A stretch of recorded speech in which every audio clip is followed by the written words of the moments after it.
అండి ఈరోజు నేను ఇంట్లోనే పసుపుని ఎలా తయారు చేసుకోవాలో చూపించబోతున్నాను. ముందుగా బయట నుంచి మనం పసుపు కొమ్మలు తెచ్చుకొని ముందు రోజు నైట్ ఈ పసుపు కొమ్మల్ని వాటర్లో నానబెట్టుకొని పెట్టుకోవాలన్నమాట. నానబెట్టేసుకుందాము. సో ఓవర్ నైట్ నానబెట్టుకున్నాక పసుపు కొమ్మలు ఈ విధంగా ఉబ్బుతాయి. ఇప్పుడు వీటిల్లో ఉండే వాటర్ అంతా డ్రైన్ చేసేసుకొని వీటిని దంచుకుందాము. ఈ విధంగా వాటర్ అంతా వడగట్టేసుకున్నాం కదా, ఇప్పుడు వీటిని రోట్లో వేసుకొని దంచుకుందాము.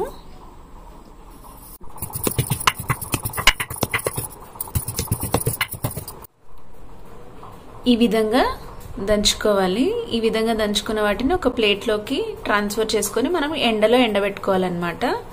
బాగా ఎండిన తర్వాత దీన్ని మిక్సీ పట్టుకొని మెత్తగా పౌడర్ చేసుకోవాలన్నమాట.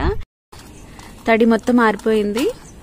నాకు ఇలా కంప్లీట్గా ఆరడానికి 2 days టైం పట్టిందనమాట. సో ఇప్పుడు దీన్ని మెత్తగా మిక్సీ పట్టేసుకొని పసుపు తయారు చేసేసుకుందాము. మిక్సీ పట్టేసుకుందాం.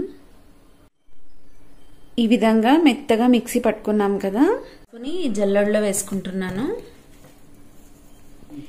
ఈ విధంగా జల్లించుకున్న పసుపుని మనం వంటల్లో వినియోగించుకోవడానికి రెడీ అయిపోయిందండి. ఎటువంటి ప్రిజర్వేటివ్స్ లేవు, ఎటువంటి ఆర్టిఫిషియల్ కలర్స్ కూడా యాడ్ చేయలేదు.